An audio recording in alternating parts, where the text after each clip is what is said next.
Halo guys, welcome back to What's Going On in the Market, di mana tema kali ini adalah CPO boom dan what to expect. Jadi teman-teman udah pasti tahu ya. Yang akan kita bahas hari ini adalah mengenai CPO. Nah, CPO yang kita siapin tentu saja teman-teman pasti tahu ya, yang namanya AALI, LSIP, kemudian BWPT dan lain-lain. Nah, buat teman-teman yang belum tahu what's going on in the market atau yang baru pertama kali ikut nonton what's going on in the market ini, itu apa ya? Jadi sebenarnya what's going on in the market itu adalah salah satu webinar yang kita bawakan secara mingguan dan kita akan membahas apa aja yang sudah terjadi minggu lalu dan bagaimana prospeknya minggu depan.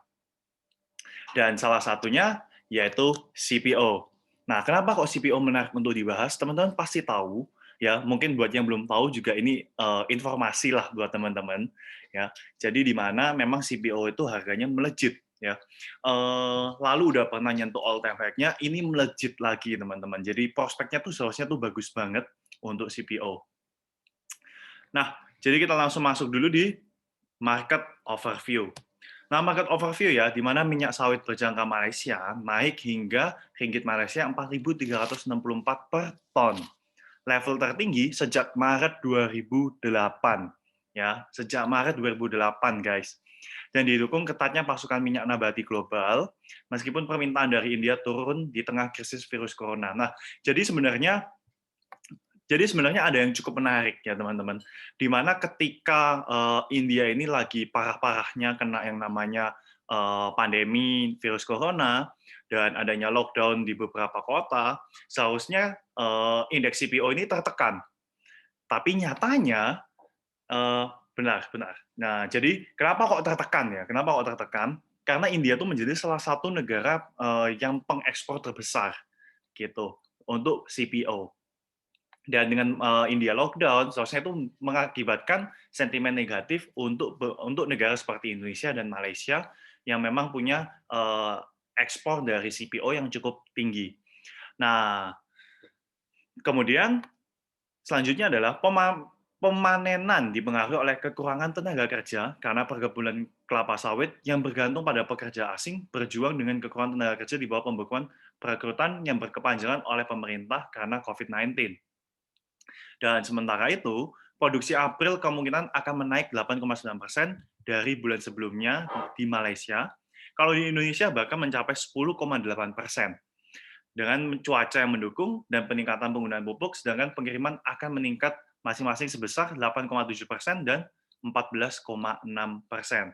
Jadi bisa dikatakan prospek dari CPO ini masih kencang banget, teman-teman. Nah, kita lanjut ya. Pecah rekor harga CPO tembus level tertinggi 10 tahun. Ya, harga minyak sawit internasional mencatatkan kenaikan 10 bulan berturut-turut karena kekhawatiran yang masih ada atas tingkat persediaan yang ketat di negara-negara pengekspor utama, bertepatan dengan pemulihan bertahap dan permintaan impor global. Selain itu, ya ini menjadi salah satu faktornya kembali ya, menjadi salah satu faktornya kembali. Dan selain itu ya, kenaikan harga CPO ini sebenarnya bisa dikatakan ditunjang oleh tren kenaikan harga minyak kedelai. Karena naiknya minyak kedelai dan produk nabati lain, akhirnya membuat harga CPO ini ikut terkerek naik. Itu bisa menjadi salah satu faktor penting juga. Ya. Nah, seiring lembaga konsultasi agriculture Agrural melaporkan panen kedelai di Brasil mencapai level terendah dalam 1 dekade terakhir.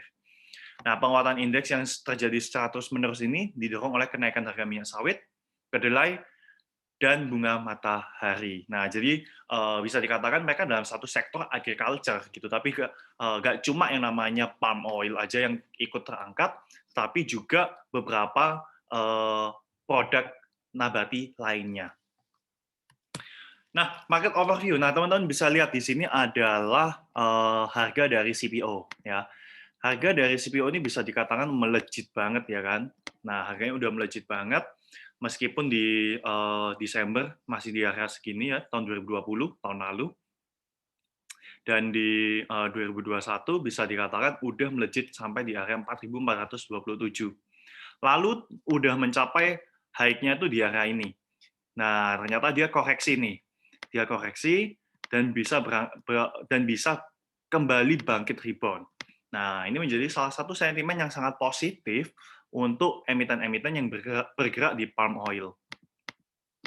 Apalagi palm oil memang bisa dilihat beberapa hari terakhir juga belum bergerak loh, ya. Jadi ini kesempatan yang bagus buat teman-teman yang belum masuk sebenarnya. Nah, yang kedua adalah sectoral mapping.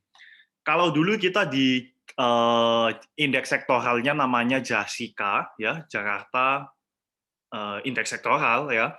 Nah, itu ada yang namanya IDX Agriculture, ya. Jadi memang sektor untuk agriculture. Dan kalau kita masih mengikuti yang indeks agriculture ini bisa dikatakan sektornya lagi mendukung banget teman-teman ya. Melihat trennya juga udah mulai naik ya, trennya juga udah mulai naik dan siap untuk yang namanya naik ke level lebih tinggi. Nah, kalau misalnya sektoralnya udah mendukung ya otomatis beberapa emiten di dalamnya juga pasti akan ikut terangkat. Nah, itu adalah sentimen positifnya. Nah, jadi teman-teman bisa lihat ya. Jadi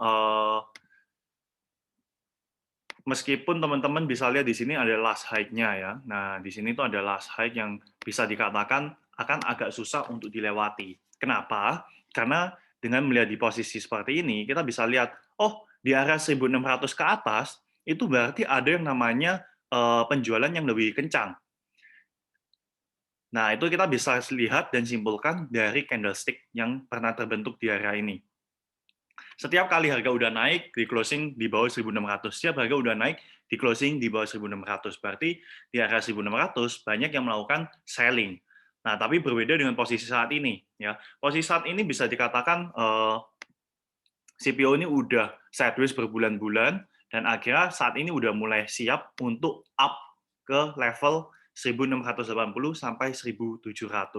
Hopefully kalau ini memang jalan, pasti emiten-emiten di sektor agrikultur itu biasanya akan ikutan semuanya naik, teman-teman.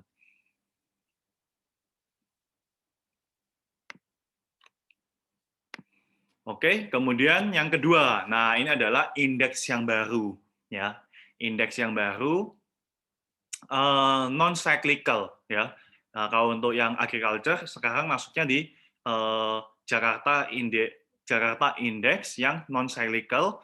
Dan posisinya saat ini bisa dikatakan cukup bercampur ya. Jadi nggak cuma agriculture, tapi ada banyak yang nggak sejalan itu banyak teman-teman. Nah, tapi posisinya juga udah masuk di fase strong support. Nah, udah masuk di fase strong support. Hopefully bisa rebound dan mengikuti yang namanya IDX agriculture-nya. Nah, jadi kita bisa simpulkan dari sektoral juga bisa dikatakan cukup bagus ya. Jadi buat teman-teman bisa diperhatikanlah ya emiten-emiten CPO. Nah, ini adalah stock to watch yang teman-teman butuh pantau dan kita akan bedah dan ini bisa menjadi salah satu sesi ya, jadi salah satu sesi yang biasanya paling ditunggu-tunggu. Yang pertama ada AALI. AALI memang saat ini masih dalam fase downtrend ya, bahkan harganya udah terkoreksi dari area 11.000, 12.000 hingga saat ini di 9.700. Nah, AALI ini saat ini kalau teman-teman lihat, dia masih tertekan dengan yang namanya resisten. Nah, resisten downtrend line ini bisa dikatakan udah terbentuk di jauh-jauh hari. Dan AALI selalu yang namanya susah banget kalau mau tembusin ini downtrend line. Nah, kita bisa lihat di posisi ini AALI udah pernah yang namanya trying untuk melewati downtrend-nya dan jadi yang namanya sideways. Nah, dan yang terjadi gagal, dia turun lagi. Ya, kalau misalnya gagal, dia biasanya akan turun lagi dan turunnya bahkan lebih dalam. Teman-teman harus hati-hati ya. Nah, bagaimana dengan AALI yang saat ini? Nah, AALI yang saat ini, kalau memang dia bisa dikatakan turun lagi, mungkin ada potensi turun nggak? Bisa aja masih turun, teman-teman. Ya, bisa aja dia masih turun dan akan bikin yang namanya testing support. Nah, dia akan bikin support di sini. Selama dia bisa mantul di area support ini dan lewatin downtrend line-nya dengan aman, nah teman-teman bisa koleksi. Nanti ketika dia memang udah lewatin downtrend line-nya, ya. Atau kalau mau spekulasi di support pertama ini juga nggak apa-apa, ya. Itu juga nggak masalah. Tapi hati-hati kalau misalnya dia jebol bawah. Nah, Kalau dia jebol bawah, teman-teman harus hati-hati ya. Kita kasih toleransinya sampai di last low-nya ini ya. Jangan sampai dia jebol yang di bawah candlestick ini closing-nya.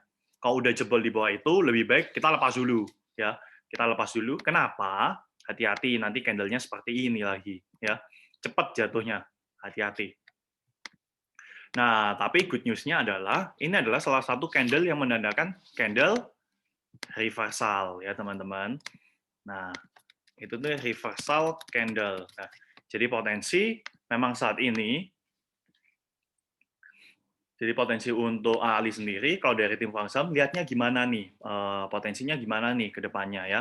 Jadi kita ada memprediksikan, setidaknya Ali memang lalu akan kena resistance di sini dan akan turun ke support setidaknya di area 9.600. Ya. Setelah itu baru dia akan kembali up ke area 10.000 untuk testing resisten. Nah, kalau dia memang bisa confirm balik di atas yang namanya garis trendline ini, nah teman-teman udah tenang aja ya, kalian udah bisa tenang dulu gitu, karena potensinya selanjutnya adalah dia akan bikin sideways di area lanjutan ini pastinya.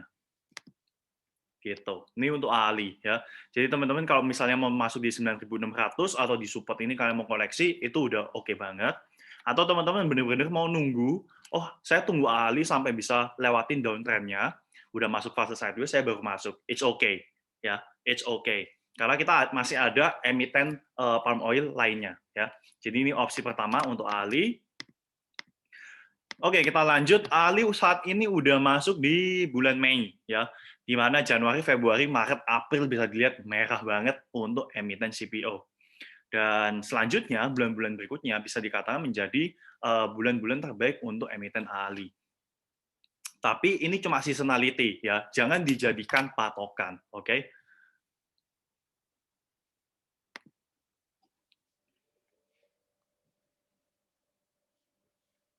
Kemudian yang kedua, LSIP atau PP London Sumatera Indonesia, ya. Bisa dikatakan salah satu emiten yang cukup bagus dalam sektor CPO. Nah, di sini teman-teman udah bisa lihat ada dua garis, yang satu biru, yang satu kotak biru tua. Nah, garis biru 1400 akan menjadi resisten dari yang namanya LSIP ini. Nah, ini menjadi resisten 1. Oke, resisten 1. Dan selanjutnya di sini ada gap, ya. Teman-teman bisa lihat ada gap. Nah, oleh karena itu saya beri kotak. Ya, kalau teman-teman lihat di sini closing-nya nggak benar-benar tutup gap, dan ada potensi LSIP akan mencapai resisten 2 untuk close gap-nya. Nah, jadi teman-teman udah bisa lihat LSIP ini dalam fase yang bisa dikatakan terakhir itu masih sideways dan lagi berusaha untuk naik, ya, berusaha untuk kembali up, ya. Dan target selanjutnya yang menurut dari Hwang Sam adalah LSIP bisa up ke area 1.400 untuk testing resisten, turun lagi sedikit, baru up kembali ke resisten kedua. Nah, itu adalah target untuk LSIP. Oke, ini untuk LSIP. Dan LSIP sendiri bisa dikatakan hampir sama dengan Ali, ya. Januari sampai April adalah bulan-bulan terberatnya, tapi Mei sampai Desember bisa dikatakan ini emiten akan lebih diuntungkan. Emiten yang ketiga yaitu DSNG, ya. DSNG ini bisa kita lihat, ya. DSNG ini bisa kita lihat dalam fase sideways, teman-teman, ya. Dalam fase sideways. Posisinya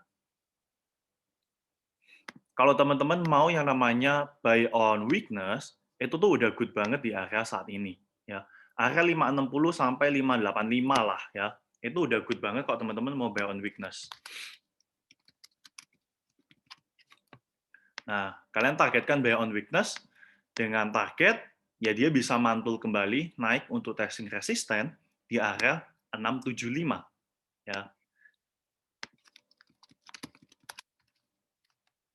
Nah, kita bisa lihat DSNG ini bisa dikatakan dalam berbulan-bulan dia masih bergerak di dalam fase kotak ini. Jadi kalian bisa manfaatkan kalau memang testing resisten di 560, bisa buy dan dengan target di 675. Tapi kalian juga harus persiapan dengan yang namanya jika jebol ya. Jika jebol maka kita akan pakai toleransi ya. Kita toleransinya eh, setidaknya di area ini ya teman-teman. Nah, area ini akan jadi toleransinya. Jika masih turun di bawah garis merah yang saya bentuk barusan, maka teman-teman lebih baik out ya. Atau maksimal supportnya itu di 550 sampai 555. Di bawah itu kalian buang ya. Itu toleransi kita. Nah, jadi kalau kita lihat secara risk reward rasionya tuh menarik banget ya, teman-teman ya. Risk reward rasionya menarik banget ya. Kalian buy di 580, targetnya 675, tapi kalau loss 545 kalian udah buang ya. Jadi risk rasionya tuh menarik banget untuk di DSNG. Itu salah satu keunggulan DSNG. Nah, DSNG sendiri, nah kalau dilihat Mei adalah bulan terberatnya ya, tapi Juni sampai Desember bisa dikatakan masih ada prospek lah ya. Kemudian ada yang namanya BWPT ya. BWPT bisa dikatakan saat ini itu adalah third liner-nya ya. Kalau nggak second line ya third liner-nya di sektor CPO ini.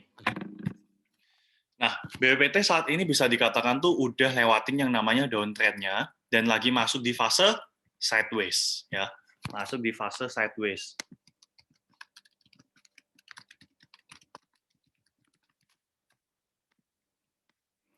Nah, fase dari BWPT saat ini tuh lagi fase sideways ya. Dengan range-nya di area kotak ini. Oke, sorry. Nih, kita buat area kotak ini akan menjadi range dari BWPT. Kalau teman-teman mau beli, jangan nanggung ya, jangan nanggung. Manfaatkan penurunan di area di area kotak merah ini. Kalian bisa manfaatkan beli. Setidaknya di area 112 sampai 115 ya, kalian bisa lakukan buy. Ingat batasi stop loss jika jebol. Ya, jika jebol ingat batasi stop loss. Dengan target utamanya adalah testing resisten kembali di area seenggaknya ini 122. Ya, testing resisten di 122. Jika memang kuat untuk lanjut, maka target selanjutnya ada di 135. Itu adalah dari BWPT ya. Oke, saya ulangin. Ini akan menjadi target 1 ya, resisten 1. Dan area ini akan menjadi resisten 2. Nah, area ini akan menjadi resisten 2. Kalau memang nanti BWPT kuat untuk testing resisten 1, seenggaknya dia masih kuat untuk lanjut ke resisten 2. Tapi kalian harus perhatikan, ini emiten bisa dikatakan lebih gorengan atau lebih third liner-nya gitu. Ya, melihat harganya yang juga jauh lebih kecil, jadi akan lebih mudah untuk dinaik ataupun diturunkan gitu. Oke. Ini untuk BWPT. Oke, kita lanjut. BWPT sendiri bisa dilihat Mei bisa dikatakan bulan-bulan terberatnya ya. Dan Juni, Juli baru bisa recovery. Itu untuk BWPT. Kemudian kita ada TBLA. TBLA Tunas Baru Lampung bisa dikatakan salah satu emiten yang masih dalam sektor agriculture ya. Meskipun dulu itu pernah pindah ke consumer karena mereka melihat emiten ini yang mendongkrak dari emiten ini tuh penjualan retailnya, ya penjualan retailnya. Nah, oleh karena itu sempat TBLA itu masuk di yang consumer goods, tapi ternyata masih korelasinya sangat tinggi dengan yang namanya palm oil ini, gitu. Jadi kita masukkan TBLA di hari ini. TBLA sendiri dalam fase yang namanya downtrend, ya teman-teman bisa lihat ya, dia masih dalam downtrend. Dan saat ini tuh ada yang namanya support yang nahan. Ya, ada support yang nahan di sini di area ini ya, ada support yang nahan. Overall kalau teman-teman memang bisa dapat area di area 880 itu udah bagus banget ya. Kalau kalian bisa dapat area 880 itu bagus banget. Jebol di bawah 860 kalian buang. Kalau targetnya adalah mantul untuk testing resisten 920 ya, seenggaknya di 920 target untuk testing resisten. Jika dia memang kuat up, seenggaknya dia akan ke 960. Nah, seenggaknya dia akan kuat ke 960. sorry, 960 di sini ya. Nah, ini target untuk TBLA jika memang dia kuat untuk naik ya. Resisten lanjutan. Nah, ini untuk TBLA. Manfaatkan kalau memang ada penurunan, kalian bisa lakukan buy di emiten TBLA ini. Oke, ya. Risk dan reward-nya cukup menarik, tapi yang kita harus perhatikan adalah kalau dia gagal yang namanya testing resisten di downtrend line ini dan bikin candle-candle semacam ini, teman-teman harus hati-hati. Lebih baik kalian lepas, ya. Lebih baik kalian lepas.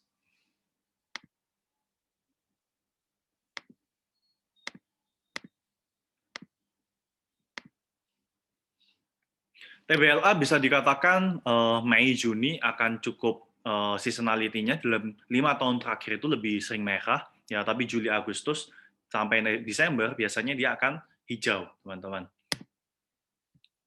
Oke, terakhir kita ada SIMP, ya. Kita ada SIMP, salah satu emiten yang punya saham di LSIP juga, ya, SIMP. Dan SIMP ini menjadi salah satu yang bisa dikatakan uptrend sendiri, ya. Salah satu emiten yang uptrend sendiri, dan kita di tim Pulang Saham juga sering banget tektokan di SIMP ini sendiri.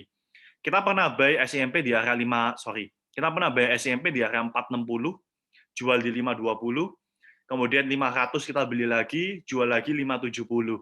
Nah, tapi teman-teman harus hati-hati, SIMP ini sesuai banget dengan analisa kita terakhir, yaitu dia udah mencapai titik terbatasnya itu di area 580. Melihat garis resisten ini cukup kuat, ya. Resistensinya udah cukup kuat, dan bisa dikatakan kenaikannya juga udah cukup panjang kalau teman-teman lihat ya, kenaikannya juga udah cukup panjang. Jadi target dari SIMP sendiri ada kemungkinan dia akan testing support di area 540. Ya, kalau misalnya memang sampai ke 540, kalian boleh spekulasi buy on support. Ya, kalian boleh spekulasi buy on support dengan target, ya targetnya otomatis bisa kembali di 580 atau bahkan lebih. Ya, lebihnya di berapa nih? Ya, lebihnya kalau bisa di atas 600 ya itu akan jauh lebih baik. Ya, kalau dia bisa lebih di atas 600, setidaknya nanti dia akan bikin sideways lagi nih di atas 600. Dan yang keduanya adalah selain dia bisa sideways dulu di 600, biasanya tipe-tipe emiten yang udah bikin pola seperti ini, ya ketika dia udah sampai atas dan dia bisa lewatin yang garis trendline ini, biasanya akan ditarik cukup kencang. Ya, tapi setelah ditarik cukup kencang, teman-teman harus hati-hati. Bisa aja itu adalah tarikan terakhir untuk selanjutnya langsung turun. Nah, itu teman-teman harus hati-hati. Nah, tapi saat ini titik yang terbaik teman-teman buat masuk yaitu di area support-nya. Ya, area support di sini 540, 550 kalau kalian mau spekulasi buy itu sudah cukup bagus. Tapi kalau jebol ya, tapi kalau memang ini jebol, nah kalian buang ya. Kalian buang dengan toleransinya 520, 520 kalau jebol kalian buang posisinya. Oke? Itu untuk SIMP. Oke, jadi untuk SIMP bulan Mei adalah bulan terberat. Selanjutnya sih fine-fine aja ya. Juni sampai April, ya, ini adalah salah satu yang fine-fine, emiten yang fine-fine aja. Melihat tren positifnya adalah emiten ini didukung dengan yang namanya uptrend, teman-teman. Ya, emiten ini didukung dengan yang namanya uptrend. Nah, jadi itu keunggulan dari SIMP. Nah, kita review sedikit ya teman-teman. Kita review sedikit ya. Kalau dari ahli ya, kalau dari ahli, teman-teman bisa wait and see dulu. Kita lihat kemana arahnya. Kalau memang dia bisa testing di 10.000 dan bertahan, nah teman-teman boleh spekulasi buy. Atau teman-teman tunggu dia on support, tunggu sampai on support dulu. Kemudian untuk LSIP, nah itu ada target di 1.400 ya. Kalau teman-teman memang mau koleksi saat ini sebenarnya udah boleh. Ya 1345 teman-teman mau koleksi itu udah boleh. Karena kalau misalnya dia kembali ke on support, ya otomatis trennya akan jauh lebih buruk nantinya. Takutnya di sana. LSIP punya potensi saat ini paling oke, melihat closing-nya itu bisa dikatakan ya. Closing-nya itu bisa dikatakan masih bertahan di atas support-nya, ya. 1345 ini ada support. Nah, targetnya di 1400 dan area gap untuk LSIP. Kemudian DSNG, ya, salah satu yang teman-teman bisa buy on weakness kalau memang dia sentuh area support. Ya, dia sentuh area support 560, 580, teman-teman mau koleksi udah bagus banget. Nah, terus BWPT, emiten yang bisa dikatakan third liner-nya dari CPO. Kalau biasanya Ali LSIP udah jalan, BWPT ini akan ikut ditarik. Ya, salah satu keuntungannya di sana. Kalau memang ada penurunan juga bisa manfaatkan untuk beli. Kemudian ada TBLA, ya TBLA posisinya sekarang lagi sideways dan bisa dikatakan salah satu emiten yang prospeknya agak kurang ya dibanding teman-temannya karena dia juga downtrend-nya juga masih dalam tren yang cukup cukup panjang ya, trennya dalam cukup panjang. Dan kalau memang dia testing support juga akan jauh lebih beresiko melihat dia lagi downtrend. Jadi chance untuk jebol support juga pasti jauh lebih besar. Nah, itu teman-teman harus hati-hati di sana. Kemudian SIMP, salah satu emiten yang udah uptrend dan punya chance kalau misalnya memang ke support di 540. Nah, kalau memang bisa dapat, ya itu posisi yang bagus banget dengan risk reward-nya. Kalau misalnya nanti bisa balik testing 600, itu pasti bagus banget. Nah, jadi tiap emiten itu pasti punya keunggulan masing-masing, tapi kita punya satu persiapan ya untuk minggu depan, yaitu ketika memang CPO ini udah mau gerak untuk naik, teman-teman udah tahu apa yang harus kalian lakukan dari saham AALI, kan udah tahu apa yang kalian harus lakukan di LSIP, SIMP, BWPT, DSNG, dan TBLA, gitu ya. Jadi ketika memang market udah jalan, kemudian ada chance atau kesempatan teman-teman bisa masuk, kalian nggak perlu analisa-analisa lagi, tapi kan udah tahu, oh, udah sampai harga ini belum ya, udah sampai harga ini belum ya. Nah, tips dan trik untuk trading saat ini juga masih sama ya. Kita masih masuk di fast trade aja. Fast trade itu biasanya 5-7% lah, atau 3-5% itu udah oke banget di masa-masa seperti ini. Perhatikan IHSG ya. IHSG kalau nggak mendukung, CPO juga nggak akan jalan. Beberapa kali ketika komoditas itu lagi bagus-bagusnya, tapi kalau IHSG nggak mendukung, nggak akan jalan juga. Itu udah terjadi di oil, udah terjadi di batu bara juga. Sektoral kita udah cek hari ini cukup bagus. Saham komoditas harus perhatikan indeksnya. Nah, kemudian money management diperhatikan ya teman-teman.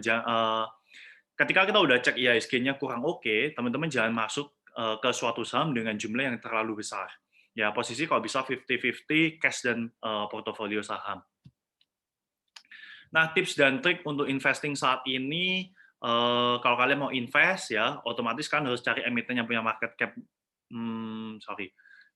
punya kinerja yang baik lah ya, paling nggak kalian bisa lihat kinerjanya positif, dan dalam penurunan di bulan Maret, April, Mei ini kalian bisa koleksi secara bertahap ya. Dan yang keempat, kita akan lakukan report dari ruang saham performance kita sendiri ya, di mana teman-teman fasilitas di ruang saham itu cuma ada 3, edukasi atau workshop, dan kita akan adain itu nanti di bulan Juni setelah bulan April kita benar-benar sold out ya. Bulan April kita benar-benar sold out 30 kursi, jadi kita nggak banyak promosi lagi. Nah, bulan Juni tanggal 10, 11 kalau teman-teman memang minat, kalian bisa yang namanya daftarkan diri kalian. Nanti kalian akan dapetin yang namanya workbook, dan kita masih tetap akan via online Zoom. Nah, kita masih akan tetap via online Zoom, dan kalian dapetin workbook di mana kalian bisa belajar dan praktek langsung. Ya, oke? Dan yang kedua yaitu ruang saham investing.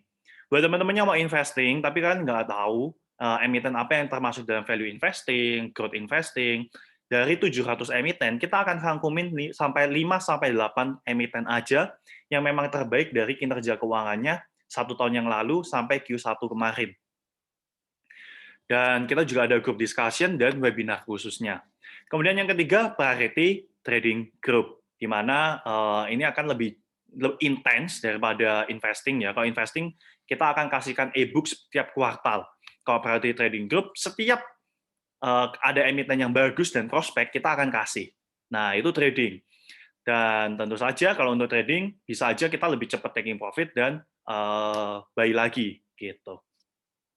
Yang kita nggak ada, ya teman-teman, yang kita nggak ada, itu titip dana. Hati-hati, lagi banyak banget yang pakai atas nama Ruang Saham, atas nama saya Ervin, yang melakukan penipuan titip dana. Nah, jangan sampai teman-teman percaya ya di Ruang Saham itu nggak ada yang namanya titip dana. Karena teman-teman bisa bayangin aja lah ya, kalian titip dana ke teman kalian aja bisa hilang. Apalagi kalian percayakan uang kalian ke orang yang bisa dikatakan orang asing gitu. Kalian transfer lagi gitu deh. Nah, pasti chance untuk hilangnya jauh lebih besar gitu. Jadi kalian harus hati-hati dengan yang titip dana karena selain komunitas uang saham pun banyak banget nama komunitas lain yang dipakai gitu ya. Jadi kalian harus hati-hati. Kenapa sih belajar dengan uang saham ya? Uang saham ini kita selalu bisa evaluasi ya, kita selalu evaluasi juga dan rata-rata 3 bulan terakhir itu bahkan win rate kita di atas 70% ya, dan klien kita di lebih dari 3.000 dan untuk edukasi pun udah lebih dari 1.500 orang. Dan saya sendiri as a founder dari Ruang Saham juga udah terjun di pasar saham itu sejak tahun 2015. Udah terjun tahun 2015, tahun 2017 membentuk yang namanya Ruang Saham dengan tujuan tentu saja buat mengedukasi teman-teman di pasar saham. Nah, bulan Desember win rate kita di 83%, Januari 76%, Februari 85%, Maret kita turun di 73%, April di 73%, dan oh ya benar, April bulan lalu di 73%. Dan untuk investing, bulan kuartal 1 2021 kemarin, akhirnya kita taking profit di 2 emiten, yaitu Bevin dan Link, di mana gain-nya mencapai 25% dan 41%. Dan saat ini, investing journal untuk Q2 2021 udah keluar, dan kita juga udah tambahin 2 emiten yang cukup menarik dan prospeknya cukup besar untuk beberapa bulan ke depan. Buat teman-teman yang mau join beberapa fasilitas dari Ruang Saham, kalian bisa langsung lihat di live chat. Di sana ada admin dari Ruang Saham. Kalau kalian memang tertarik, kalian bisa langsung daftarkan diri kalian melalui link tersebut. Nanti akan dikonekkan ke Google Form. Ya, kalian bisa pilih fasilitas mana yang menurut kalian kalian tertarik. Setelah itu, nanti tim Ruang Saham yang akan kontak kalian. Ya, oke. Jadi ini dari Ruang Saham Investing. Nah, Ruang Saham juga udah bisa dikatakan punya partner banyak dengan sekuritas, tapi kita saat ini lagi eksklusif dengan Ajaib, dan kita melihat Ajaib juga prospeknya bagus banget. Dalam beberapa bulan terakhir juga agak ada trouble. Buat teman-teman yang belum terjun di pasar saham, kan bisa pakai aplikasi Ajaib, ya, karena memang untuk mendaftarkannya juga mudah banget, ya. Selain itu, kita juga bekerja sama dengan beberapa coworking space. Nah, klien testimoni dari Ruang Saham ya, di bulan April sendiri, teman-teman bisa lihat kita dapat beberapa emiten seperti BRMS, MPMX, kemudian MEDC, ya MEDC juga kita bahkan naikin target ya. Kalau target pertamanya di 660, kita bahkan taking profit 50% dan kita target lanjutannya di 700. Karena kita melihat harga minyak itu naik, Cooper juga naik, gitu loh. Jadi apalagi yang menutup jadi nggak ada alasan lagi buat MEDC itu turun sebenarnya, gitu. Kemudian terakhir itu kita kemarin ya, ini bisa dikatakan kemarin Jumat dapat WiFi, ya WiFi, dan posisi saat ini plus 12%. Kemudian ada DMMX, nah teman-teman bisa lihat DMMX kita plus 35%. Nah ini testimoni klien. Zinc kita dapat 36%, Yellow kita juga dapat 23% ya. Ini ada testimoni klien di Zinc, ada di Zinc juga. Ini ada Bevin dan MPMX lalu. Nah, selain itu ya teman-teman, kita ada yang namanya US Stock Portfolio, di mana Ruang Saham kita nggak hanya masuk di pasar saham Indonesia, tapi kita juga sekarang udah masuk di US market. Dan buat teman-teman yang belum atau mau terjun ke US market, kalian bisa pakai aplikasi namanya GoTrade. Ya, alternatif itu kalian bisa pakai dan kalian bisa ikut masukin token yang tertera di sini. Nah, aplikasi ini masih based on invitation, jadi kalian pasti ditanya untuk tokennya, dan kalian bisa masukin token ini dan minimal nanti deposit 10%, deposit $10. Nah, nanti teman-teman bisa masuk dalam Huang Saham US Stocks, di mana dalam channel ini saya dan tim sering banget kasih sharing-sharing mengenai saham-saham yang menarik, berita, kemudian beberapa referensi untuk US Stocks lainnya. Selain itu, kita juga kasih yang namanya YouTube, ya, yaitu Huang Saham US Stock Market. Terakhir kita kasih 6 emiten, dan 4 emitennya udah jalan ya, dari FV, American Express, Comcast, dan Coca-Cola, ini udah jalan, teman-teman ya. Hopefully besok bisa lanjut jalan lagi. Oke, lanjut. Nah, market tidak selalu bergerak dengan sesuai keinginanmu. Oleh karena itu, kalian harus lakukan persiapan ya, teman-teman ya. Dan buat teman-teman yang udah nonton sampai saat ini, ya semoga persiapan untuk emiten CPO besok untuk minggu depan bisa berjalan dengan baik. Dan selain itu, Warren Buffett juga pernah mengatakan ya, we don't have to be smarter than the rest. Kita nggak perlu jadi yang paling pintar ya, tapi kita harus jadi yang paling disiplin dan disiplin dalam hal apapun ya, dalam analisa, persiapan dan lain-lain. Oke, nah buat kalian yang masih ada pertanyaan kan bisa langsung kontak kita di Instagram ya, tapi kita akan balasnya satu-satu ya pasti ya teman-teman, atau di Telegram di Ruang Saham kita juga ada forum. Dan buat teman-teman yang mau kolaborasi dengan Ruang Saham ya, kalian bisa kontak ke hello@ruangsaham.com. Oke. Oke, jadi thank you buat teman-teman yang udah nonton. Jangan lupa support kita dengan likes, subscribe, dan share video ini, atau repost ke story Instagram kalian. Dan jika memang teman-teman tertarik dengan beberapa fasilitas yang diberikan oleh Ruang Saham, kalian bisa langsung baca di live chat, dan teman-teman bisa daftarkan diri kalian melalui link yang diberikan oleh admin dari Ruang Saham. Oke, thank you for watching. Kita akan kembali lagi di hari Selasa, ya, di hari Selasa, di mana nanti kita ada US Stock Market Watchlist. Oke, kemudian Rabu kita juga masih ada konsultasi saham yuk, ya. Tapi melihat Rabu itu udah mulai libur, nanti kita akan pertimbangkan kembali. Oke, see you guys.